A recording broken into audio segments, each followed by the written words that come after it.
Bueno, hoy va a ser un día un poco diferente. Como pasamos de primavera a verano, ahí va a haber unos pequeños cambios. Lo primero es que no sé si habéis dado cuenta, pero no hay presentación y el bosquejo que tenéis es un reflejo de mi experiencia, ¿vale?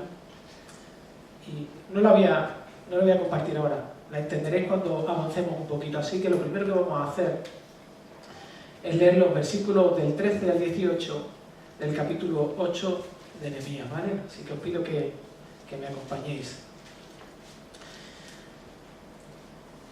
Dice así el texto: al segundo día, los jefes de casas paternas de todo el pueblo, los sacerdotes y los levitas se reunieron junto al escriba Esdras para entender las palabras de la ley. Y encontraron escrito en la ley que el Señor había mandado por medio de Moisés que los hijos de Israel habitaran en tabernáculos durante la fiesta del mes séptimo. Y ellos proclamaron y circularon pregón en todas sus ciudades y en Jerusalén, diciendo: salid al monte y traed ramas de olivo silvestre, ramas de mirto, ramas de palmera y ramas de otros árboles frondosos, para hacer tabernáculos como está escrito. El pueblo salió y las trajeron e hicieron tabernáculos para sí, cada uno en su terrado, en sus patios, en los patios de la casa de Dios, en la plaza de la puerta de las aguas y en la plaza de la puerta de Efraín. Toda la asamblea de los que habían regresado de la cautividad hicieron tabernáculos y habitaron en ellos. Los hijos de Israel ciertamente no habían hecho de esta manera desde los días de Josué, hijo de Nun, hasta aquel día, y hubo gran regocijo. Y leyó Esdras el libro de la ley de Dios cada día, desde el primer día hasta el último. Celebraron la fiesta 7 días, y al 8º día hubo una asamblea solemne según lo establecido. Quizá algunos de vosotros acordáis de algo que ocurrió hace mucho tiempo, bueno, relativamente tiempo, en el 86, en 1986.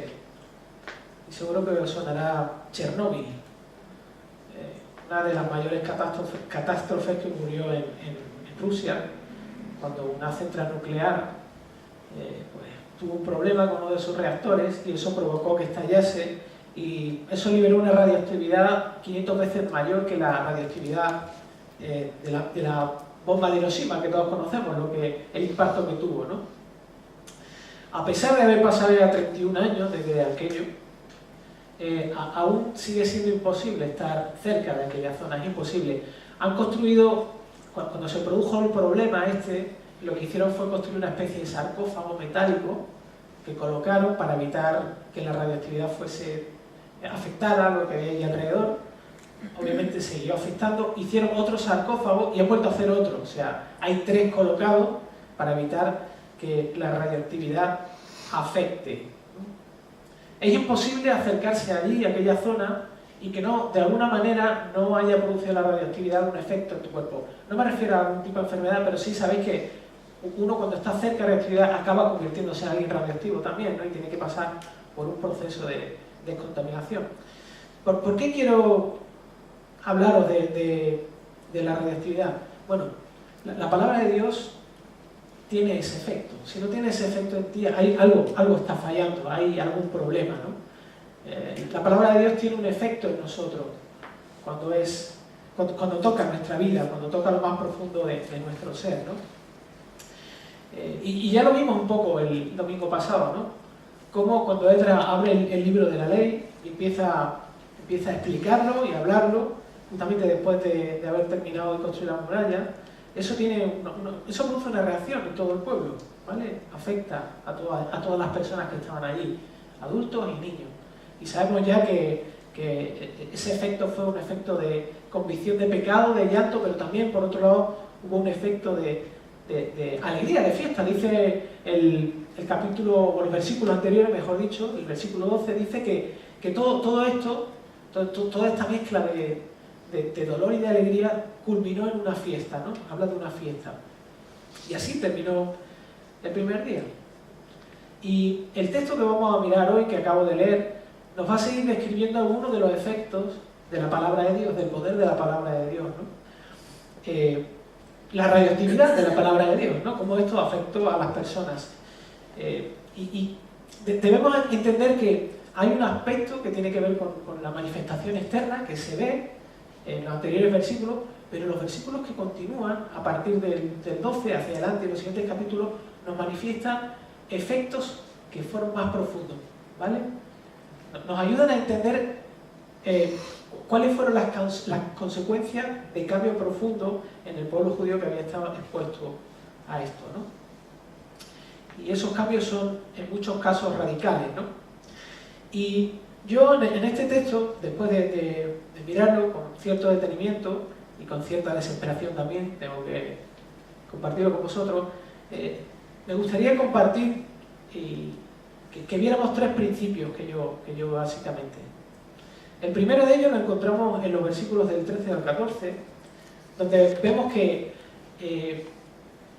hay una serie de personas, habla de una serie de personas, ¿vale? Ahora profundizaremos un poco más en quién eran este tipo de personas, pero este tipo de personas experimentan una liberación para reconocer su debilidad e ir a pedir ayuda a otros. Son liberados del qué pensarán los otros o qué dirán y buscan ayuda en otra persona, ¿no?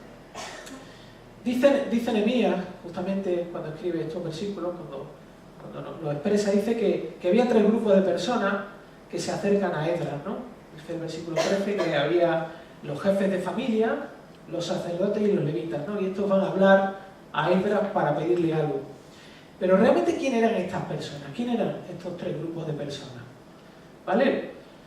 Sabemos que el pueblo judío tenía en consideración a la figura del patriarca. Los patriarcas eran los jefes de una tribu o de un clan, eran personas que tenían cierto reconocimiento, cierta responsabilidad, cierta capacidad de liderazgo y de influencia, y su tarea era la de proteger a la familia y también de enseñar, ¿no?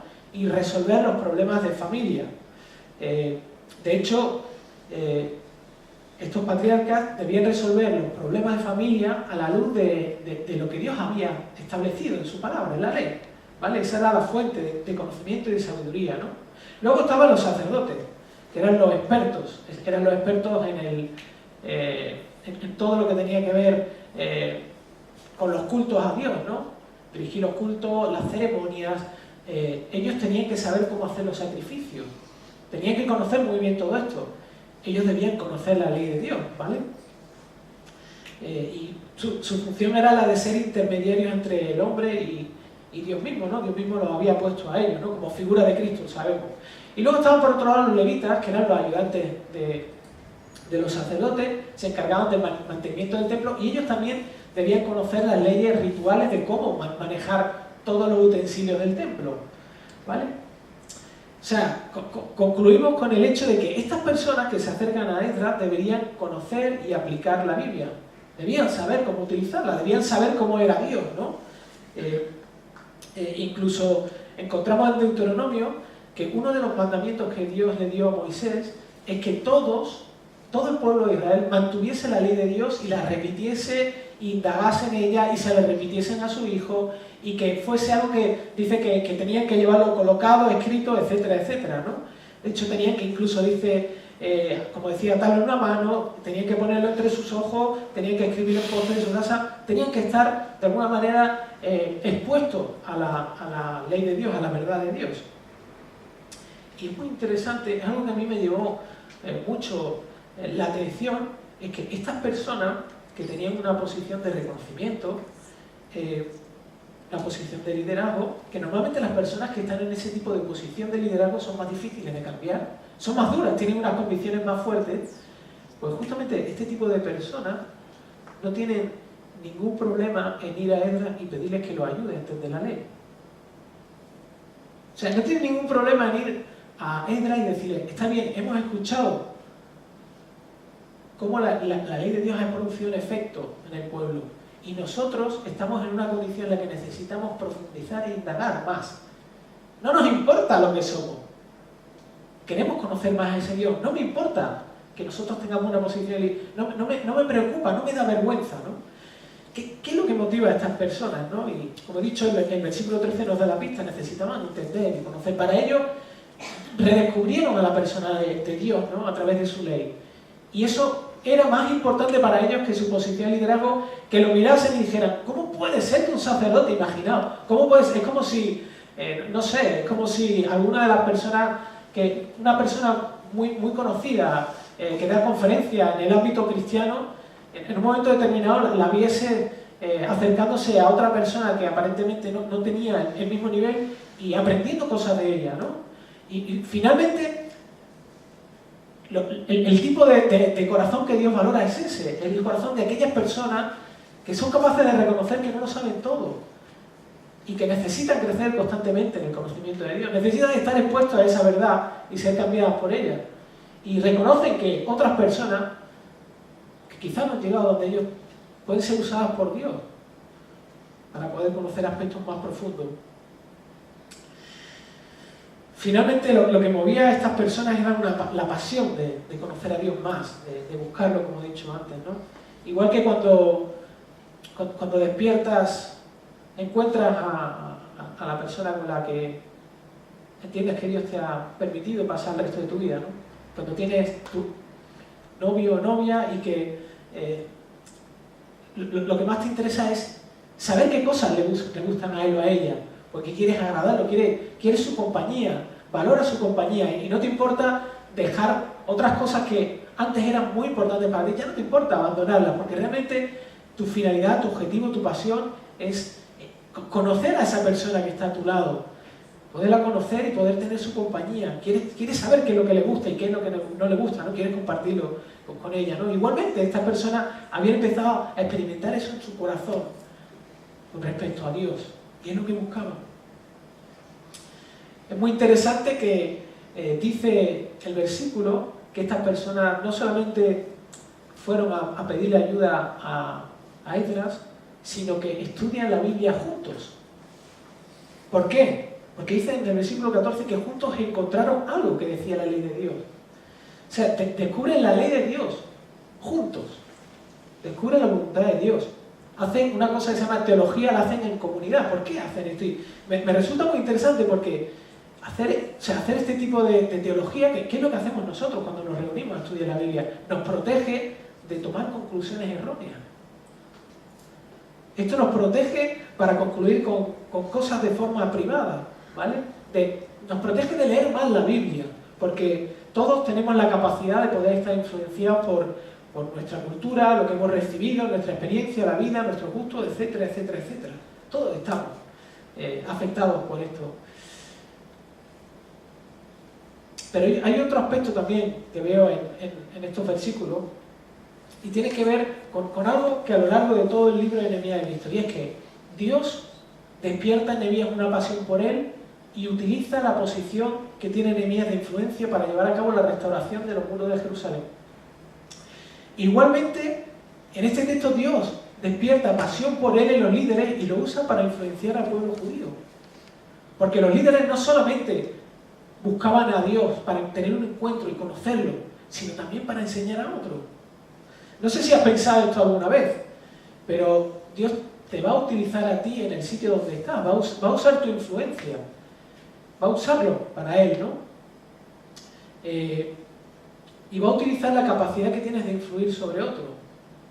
Y no sé si lo has pensado, pero es una responsabilidad grande, es una gran responsabilidad lo que tenemos. Y esta no es una idea loca que me acabo de inventar, sino que justamente la Biblia nos habla de que Jesús hizo lo mismo con sus discípulos, y los discípulos de Jesús lo hicieron con otros discípulos también.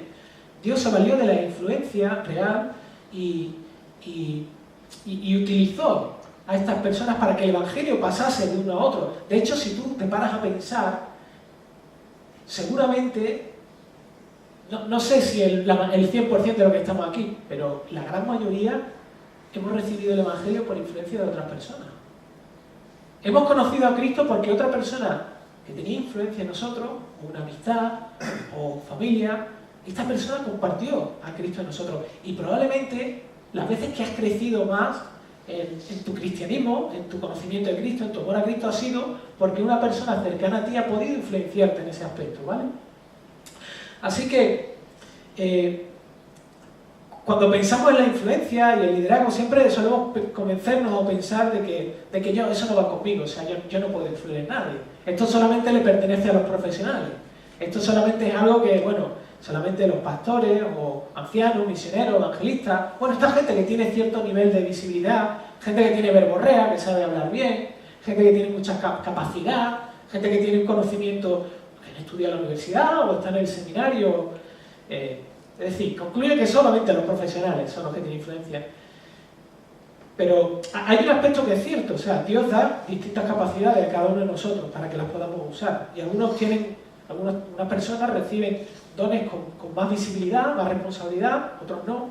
Pero todas las personas, todos, tú, yo, tenemos posibilidad y capacidad de influenciar en otros. De hecho, diariamente lo hacemos. Tenemos influencia sobre tu esposa o tu marido, sobre tus hijos, sobre tus padres, sobre tus amigos, sobre tus empleados, sobre tus vecinos. Con las personas que te encuentras en la calle tienes capacidad de influencia sobre esas personas. Así que no puedes escaparte de esto, ¿no? Y no puedes concluir de que tú no tienes influencia. Por eso, y conectando con lo que hablamos el domingo pasado, con el objetivo de leer, de estar expuesto a la verdad de Dios, que finalmente concluimos que justamente estar expuesto a la verdad de Dios, tanto en la Biblia como a través de libros cristianos que nos alientan a conocerlo más y a disfrutar más de él, la finalidad es que cambien nuestros deseos más profundos, que veamos nuestra necesidad de abrirnos a Dios y mostrarle lo que somos realmente, mostrar nuestra incoherencia en muchos casos y pedirle ayuda en que Él reavive su espíritu en nosotros, ¿no? Y nos despierte. Como he dicho, el objetivo de cambiar es disfrutar más a Jesús, y el objetivo de disfrutar más a Jesús es ayudar a que otros cambien. Es el resultado que nos lleva a ayudar a que otras personas cambien. Entonces deberíamos preguntarnos, a la luz de lo que hicieron estas personas que eran de influencia, ellos pensaron en la posición que tenían de influencia y ellos se dieron cuenta de que necesitaban conocer a Dios más. Ahora, ¿cómo utilizas tú la capacidad que tienes de influir a otros? No sé si has pensado en esto. ¿Cómo usas tú esa capacidad? Con tu hijo, ¿cómo utilizas tu capacidad de influir? ¿Eres un canal de gracia con tu hijo? ¿O con tu marido? ¿O con tu esposa? ¿O con tu familia? ¿Realmente eres un canal de gracia? ¿Manifiestas la gracia de Dios? Cuando entiendes que Dios te perdona siendo lo que tú eres, siendo incoherente muchas veces, necesitando que Dios derrame su gracia en ti, tú la derramas en otro. ¿Eres paciente con los demás? Las personas que tienen cerca ven el efecto de Jesús en tu vida. ¿Tus palabras ayudan a que otras personas amen más a Jesús? ¿O tus palabras producen frustración en los demás? ¿Producen queja? Es importante, o sea, Dios nos pide una responsabilidad, pero también nos muestra cuál es nuestra realidad para Él, mostrarnos cuál es la solución y ponerla en nuestras manos, ¿no? Que está justamente en descubrirlo Él, a través de su palabra, a través de lo que Cristo dice por nosotros. La segunda de las cosas que puedo ver en este texto es que estar expuesto a la palabra de Dios tiene una tremenda capacidad, tremendo poder para actuar, para que nosotros podamos actuar en nuestra vida. Nos enchufa a la energía, nos enchufa al poder que nosotros no tenemos. Lo siguiente que el texto nos cuenta es cómo un montón de personas se movilizan para poner en marcha una de las fiestas más importantes del pueblo judío, ¿vale? Puede parecer una casualidad que de pronto se pongan a leer la ley de Dios y se den cuenta de que justamente ese mes tienen que celebrar una fiesta, pero no es así. Dios había planeado absolutamente todas las cosas para que ocurrieran en el momento adecuado. Y esta festividad que se llama la festividad o la fiesta de los tabernáculos, era una fiesta que cerraba el ciclo de fiestas judías. Era el cierre de todas las fiestas y tenía un sentido bastante profundo, ¿no? De hecho, era algo que estaban obligados a celebrar y que obviamente no lo habían hecho durante mucho tiempo, o no lo habían hecho en los términos que ellos pensaban. Mirad qué cosa más interesante. El versículo 17 nos dice como los israelitas, después de celebrar esta fiesta, ¿no? Os explicaré un poco rápidamente lo que hacían. Dice que los israelitas no habían hecho esto desde los días de Josué, hijo de Nun. Desde los días de Josué. O sea, está hablando de Josué, el sucesor de Moisés, está hablando de hace mucho tiempo atrás. se llevaban aproximadamente 850 años, 8 siglos, sin celebrar esto. O sea, eso significa que de los judíos que había allí, que no tenían ni remota idea de lo que era esto, que esto que ni les sonaba, que era una cosa extraña para ellos. Pero sin embargo, nadie se pone a cuestionar nada. No sé si lo habéis pensado. O sea, los seres humanos somos adictos a acostumbrarnos a las cosas. Nos aferramos a una forma de hacer las cosas y es muy difícil que nos saquen de ahí. Y cuando en algún momento se nos hace cambiar, hay queja, hay rechazo, hay constantes cuestiones que salen de nosotros que manifiestan que no queremos hacerlo. Y no puedo, y un montón de cosas. Pero es increíble lo que hacen los judíos. Nadie dice nada. Nadie cuestiona nada. Todos entienden que se trata de Dios y no se trata de ellos mismos. Todos entienden que es algo, no solamente que honra a Dios, sino que les recuerda a Dios.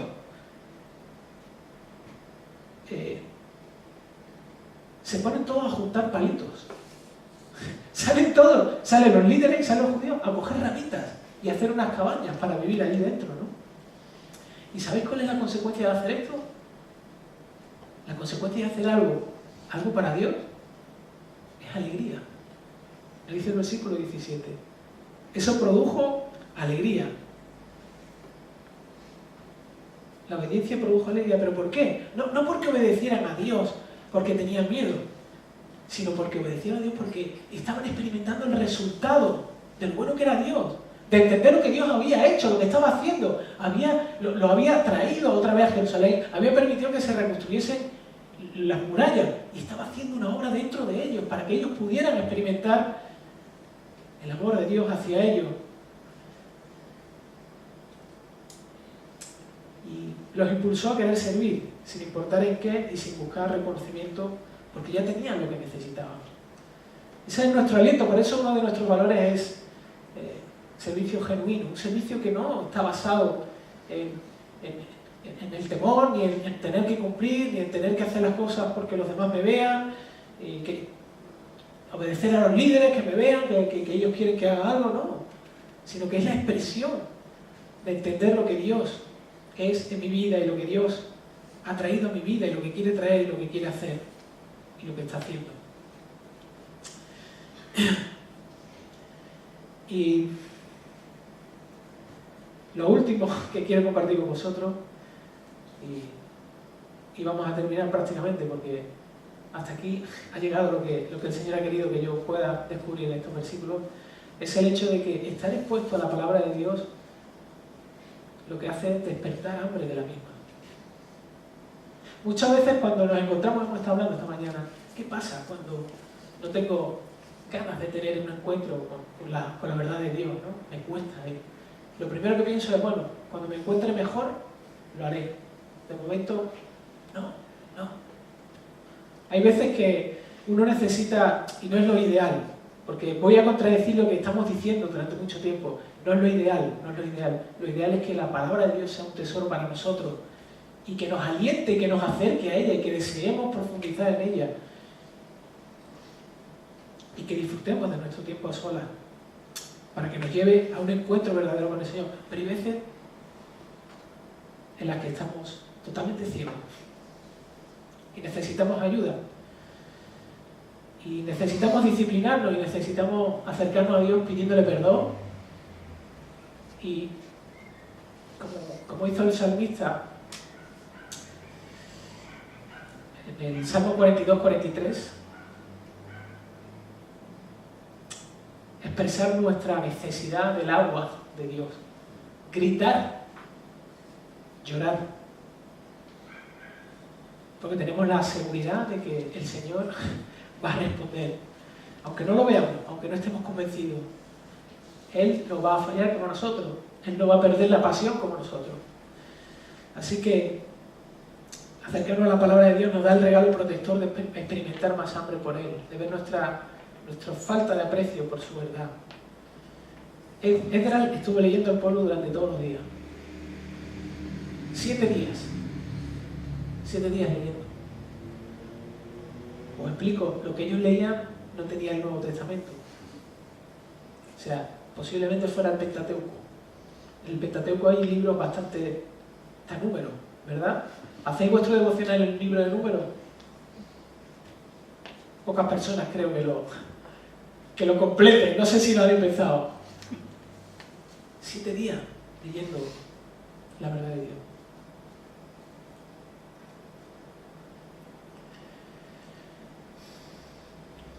Esdras hizo esto porque el pueblo quería oír a Dios y quería escuchar y conocer quién era Él y lo que había hecho por ellos. ¿Sabéis por qué nosotros no celebramos la fiesta de los tabernáculos? Entre otras cosas porque ha pasado mucho tiempo y porque no somos judíos. Pero hay otra razón más importante. La fiesta de los tabernáculos les recordaba que ellos habían estado en el desierto viviendo en tiendas y que Dios había estado viviendo con ellos también en tiendas. No habían estado solos. Pero nosotros somos ahora tabernáculo del Espíritu Santo. Nosotros tenemos ahora el Espíritu de Dios dentro de nosotros, queriendo producir todas estas cosas.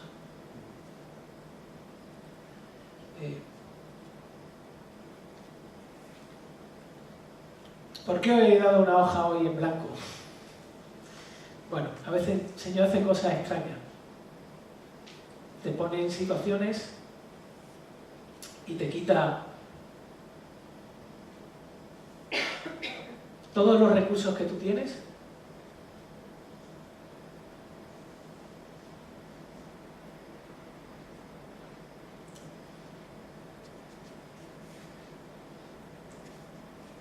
y te quedas solo con los suyos. Es interesante, como decía al principio, el primer principio que compartí con vosotros, que cómo estos líderes son capaces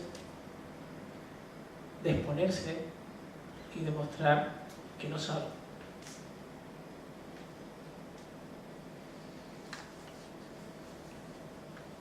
Seguro que alguna persona aquí, más de una, está en una situación así. Estoy viviendo en una situación que no sé. No sé qué tengo que hacer. No lo sé. Y esto nos recuerda que Dios nos da la gracia para poder, y escuchadme bien, Dios te da la gracia y te da la libertad y te libera para poder fracasar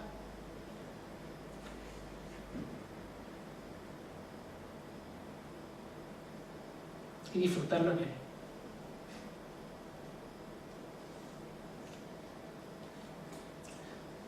Dios saca de tu vida todas aquellas cosas que tú más amas, te las quita y te dice, bueno, fíjate, ¿ahora qué?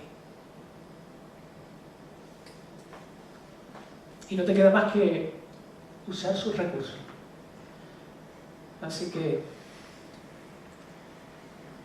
yo hoy os quiero invitar a que cuando os encontréis como esa hoja blanca, sin saber qué hacer, sin saber a dónde ir, recordéis que el Señor nos da la capacidad y la libertad de poder equivocarnos, de poder encontrarnos con nuestra debilidad, encontrarnos con nuestra falta de capacidad, encontrarnos perdidos y aún así no caer en desesperación ni caer en temor, sino disfrutar en Él.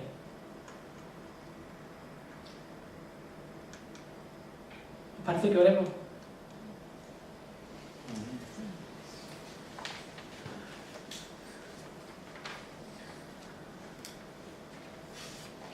Señor, una de las experiencias más duras que todos vamos a tener que experimentar, que todo aquel que realmente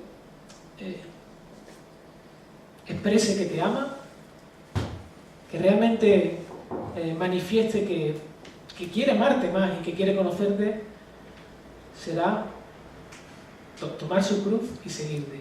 Y a veces pensamos que tomar la cruz es bueno, quitar cosas que quizá pues no son tan valiosas para nosotros. Pero Señor, tú conoces la profundidad de nuestro corazón, igual que conoces la profundidad del corazón de tu pueblo, del pueblo de Israel, Y sabía lo que ellos necesitaban en cada momento. Señor, necesitaban una reforma profunda, necesitaban ser cortados, como decíamos esta mañana con tu palabra.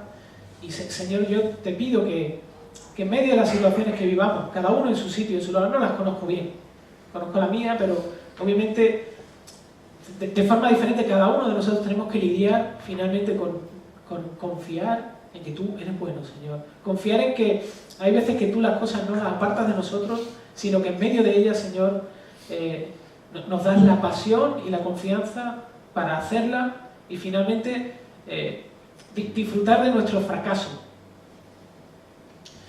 disfrutar de nuestra incapacidad, disfrutar de nuestra debilidad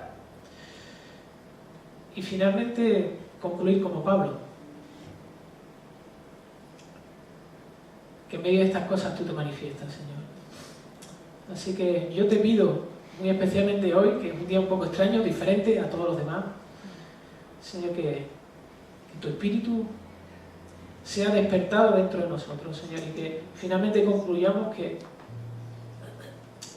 ¿qué importa mi fracaso? ¿Qué importa lo que pase conmigo? Mientras yo viva a la luz de quién eres tú y lo que has hecho por mí. Así que en Cristo te damos gracias. Amén. Amén.